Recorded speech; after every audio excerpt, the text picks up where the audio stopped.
Est-ce que vous savez d'où provient l'enfer? Comment il a été créé? Eh bien, tout a commencé il y a bien longtemps, dans une cité lumineuse appelée le paradis. Cité qui était protégée par des anges, qui protégeaient le bien du mal. Parmi ces anges, il y avait Faire un match rêveur et fantasmagorique. Mais pour les sages du paradis, c'était quelqu'un qui mettait en danger l'ordre établi. Lucifer furent donc écartés par ses compères qui, quant à eux, créèrent la terre ainsi que ses deux premiers êtres humains, Adam et Lilith. Malheureusement, Adam voulut tout contrôler. Lilith se rebella et s'enfuit. Fit loin d'Adam. Lucifer alla alors à sa rencontre, et les deux tombèrent éperdument amoureux. Proté, voulant, voulant donner le libre arbitre à l'humanité, ils confièrent le fruit de la connaissance à Ève, la nouvelle femme d'Adam. Mais ce fruit était maudit.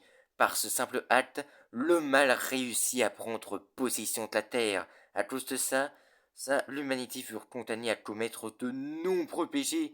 J'ai tant l'histoire. Par ce seul acte, et Lilith furent bannis du paradis et entraînés dans l'abîme qu'ils sont créés, l'enfer. Lucifer sombra dans une profonde dépression, s'épanouir, et plus la et voulut que les pécheurs se rebellent contre le paradis pour qu'il y ait plus de trois.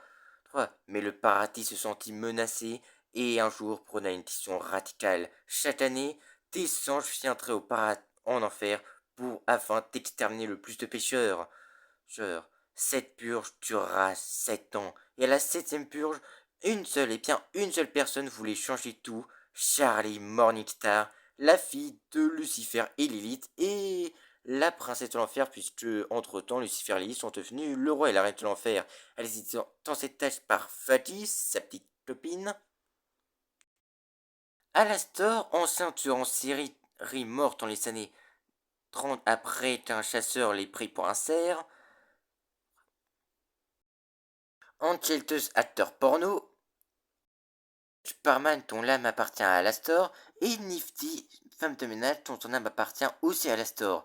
Et Nifty s'est sûrement fait euthanasier dans son asile. Bref, les présentations sont faites, passons maintenant à l'histoire. Charlie se rend. Charlie reçoit un appel de son père, Lucifer, pour qu'elle aille à un rendez-vous avec le commandant, avec le général de l'armée des anges. Chance à la place de son père. Père, ouais, Lucifer, il a la flemme. Et se rend à l'ambassade angélique. Parce que oui, Charlie se prend littéralement pour une princesse Disney. Et entre nous, il va y avoir du travail à faire pour faire réhabiliter les pêcheurs parce que franchement, l'enfer, ça se tire de partout. Il y a des gens qui se calogent, il y a des naturistes, tout ça. Franchement, entre ça et les raquettes de mon lycée, je préfère les raquettes de mon lycée. Enfin bref. Pour arriver à l'ambassade angélique, Charlie rencontre le chef de l'armée des anges, et oui, attends, on parle bien du même.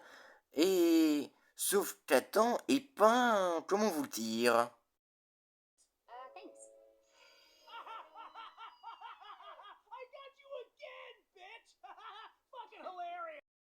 Ah ouais, c'est lui notre ancêtre à tous. Bref, et bref, ouais, vous l'avez vu, c'est un connard Adam.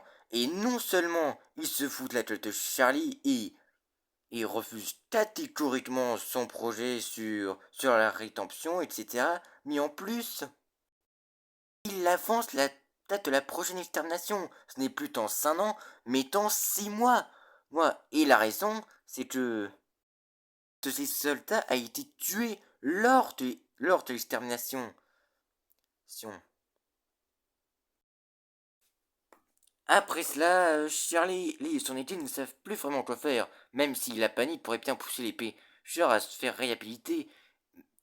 Mais alors qu'ils essaient de trouver des solutions, Sir Pentus, un démon serpent, attaque la Spinotel pour confronter Alastor.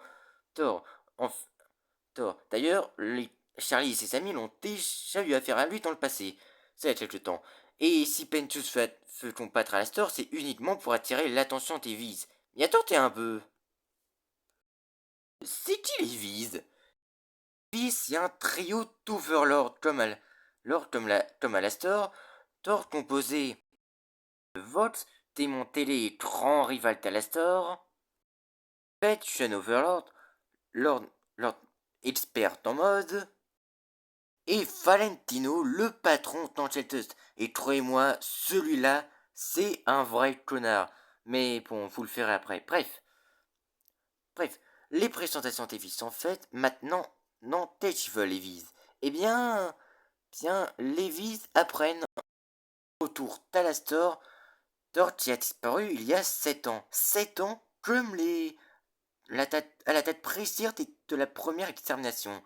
Bref, Lévis panique parce que Alastor est maintenant avec la princesse de l'enfer. Et Alastor est tenu pour passer des pactes de dames. Et les fils ne veulent absolument pas qu'ils fassent le moindre contrat ou pacte avec Charlie. Donc, ils décident d'envoyer un agent secret infiltrer l'hôtel. Et Et cet agent secret, c'est Pentius. Après tout cet dernier s'est fait défoncer par Alastor. Thor. Mais le démasque attend, mais Volts l'abandonne aux mains de Charlie. Mais bon, vous commencez à connaître Charlie, gentille comme elle est, elle lui pardonne et finalement, Pentius reste à l'hôtel pour se faire réhabiliter et cette fois-ci pour de vrai. Vrai. En apparence, ouais. Bref. Pendant que Charlie va Ils vont essayer de chercher confiance avec le reste du groupe, Alastor, accompagné des neuf de Pentius, se rend à un important rendez-vous d'Overlord. Les Overlords, pour rappel, ce sont les seigneurs de l'enfer qui possèdent des âmes afin d'augmenter leur puissance ou leur influence. Alastor est un Overlord ainsi que Viz. D'ailleurs, Hush et Nifty étaient d'anciens Overlords avant que leurs âmes n'appartiennent à Alastor. Et pendant la réunion d'Overlords, Veit balance la tête de l'ange tué qui a poussé Athan à avancer l'extermination. Et, et elle prétend que cela peut prouver que les pécheurs peuvent se rebeller contre le paradis. Mais cela entraîne une dispute avec Carmilla en chanson et est annulée. Carmilla et Cestial qui dirige la réunion se retrouve seul à seul et à l'instant envoie un 9 les espionner. Mais c'est alors qu'on découvre que Carmilla qui a tué l'ange pendant l'extermination pour protéger ses filles. Mais elle préfère garder ça pour elle de peur que cela provoque un vrai conflit ouvert avec le paradis. Et elle ne veut pas ça, bien qu'elle soit une importante trafiquante d'armes. Bref, 9 rapporte l'information à Alastor, mais lui aussi décide de garder ça pour lui pour l'instant. D'ailleurs, pendant que Alastor était à la réunion, tout le monde s'est bien rapproché les uns les autres. Et autrement faut dire que plus la série avance, plus on commence à s'attacher aux personnages. Par exemple, on apprend que Valentino, le patron d'Angeltust, est pas en fait hyper violent qui abuse physiquement, moralement, psychologiquement et surtout sexuellement Angeltust. Mais le pire, c'est qu'Angeltust ne peut rien faire car Valentino possède son âme. Et je vous ai dit que c'était un gros connard lui. Enfin bref. Les mois passent et au cinquième et avant-dernier mois avant la prochaine extermination, Charlie ne sait vraiment plus quoi faire. Et dans le désespoir total, elle décide d'appeler son père, Lucifer, dont elle n'est plus vraiment en contact depuis certain temps, depuis que Lucifer et Lily se sont séparés. Enfin, séparés. En fait, c'est Lily qui a disparu mystérieusement il y a 7 ans. Tiens, Alastor a disparu il y a 7 ans et s'est terminé depuis 7 ans. Coïncidence? Bref. Lucifer, son dépression l'a poussé à faire que des canards en plastique, bien qu'au début réticent à l'idée de de vouloir préparer un rendez-vous avec Charlie au paradis, et ben finalement Lucifer arrive, débarque à l'hôtel, tel et noue tes liens avec les amis de Charlie et sa petite amie Vali, et disent même une petite rivalité avec Alastor. D'ailleurs, avec Gus, ce dernier révèle que Alastor est lui aussi sous le contrôle de quelqu'un, car Alastor a lui aussi fendu son âme à quelqu'un.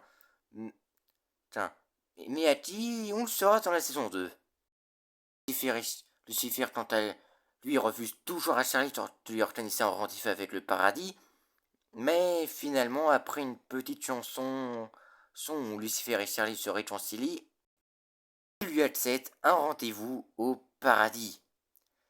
Dit avant de partir, laissant sa fille gérer le paradis toute seule. Enfin, pas toute seule, puisqu'elle compte venir avec Fatih au paradis.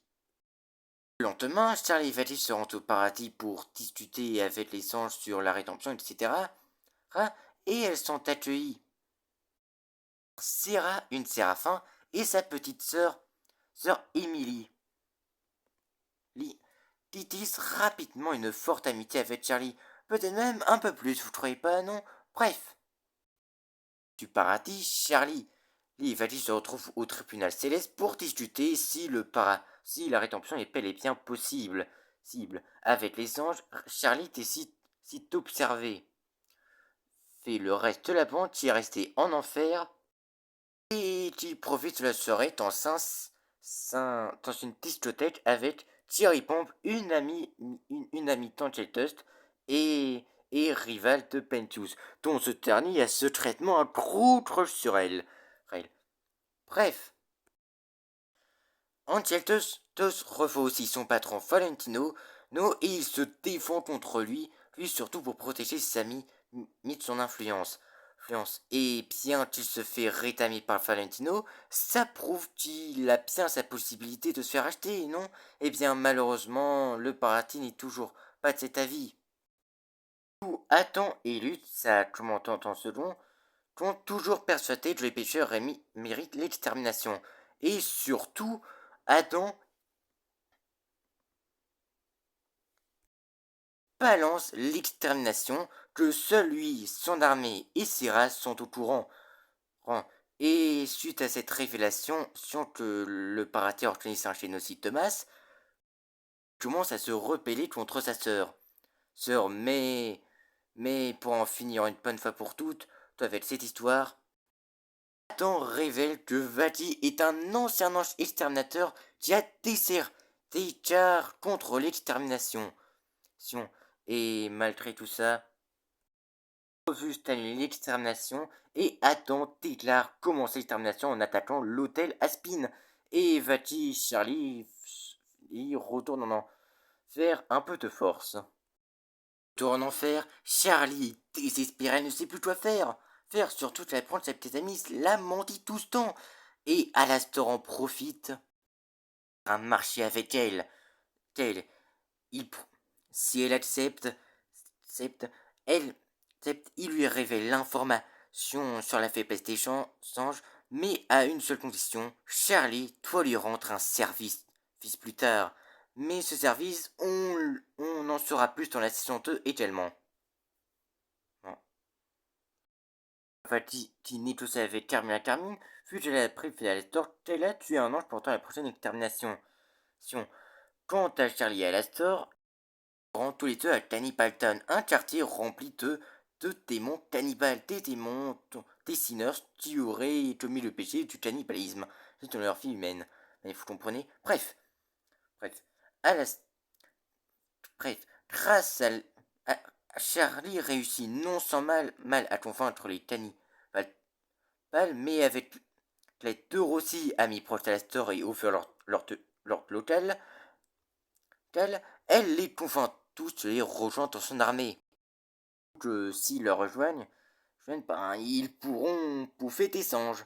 Sans affronter, quoi. Fatih, quand elle réussit après un compas une chanson, à convaincre Carmilla, la de l'aider dans ce compas, et Carmilla lui confie des armes angéliques, la seule arme capable de tuer les anges, puisque c'est leurs propres armes. D'ailleurs, attendez, c'est pas avec ça que Charlie a perdu son œil et ses premières ailes? Bizarre. Bref.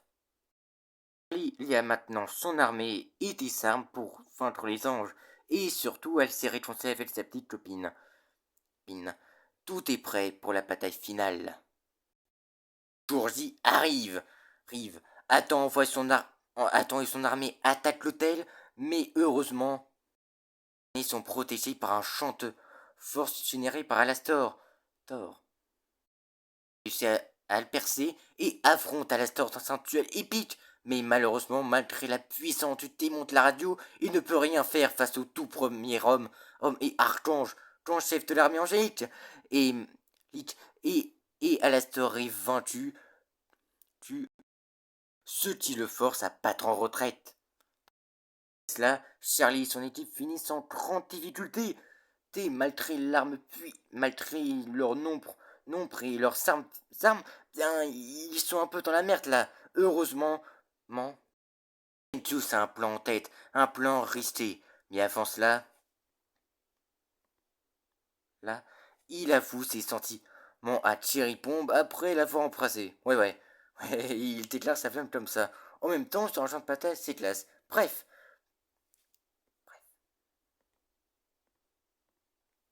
Pentus montant son sifflin et s'apprête à attaquer Adam. Mais ce dernier le désintègre le dirigeable et Pentus tout avec. Charlie. Suite à cette perte, Charlie pète totalement un câble et révèle sa puissance totale. Si donc affronter Adam seul, mais malheureusement, même avec ses pouvoirs surpuissants, sans de princesse en fer, elle n'arrive pas à vaincre vaincre Adam. Alors elle finit à sa merci. Mais alors qu'Athan est sur le point de lui incerner le coup de grâce, Lucifer intervient dans le combat et sauve sa fille et finit par affronter Adam. Mais suite à tous ces combats et surtout un combat épique face au tout premier homme et au diable en personne. Adam ne fait absolument pas le poids et Lucifer et Charlie finissent par le mettre au chaos.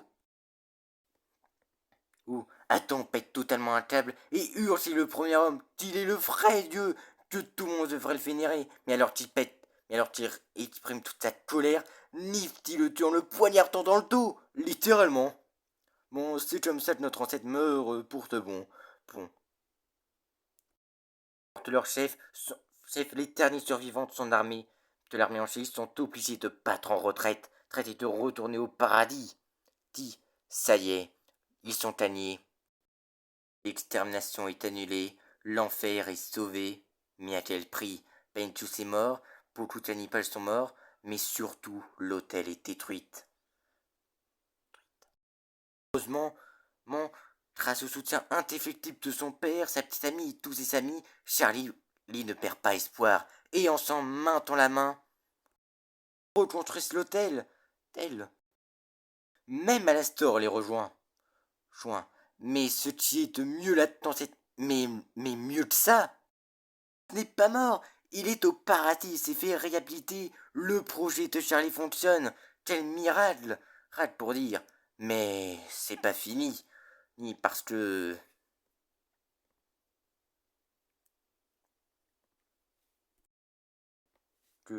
devinez qui Luthien retrouvé sur les plages du paradis en train de se la couler tous.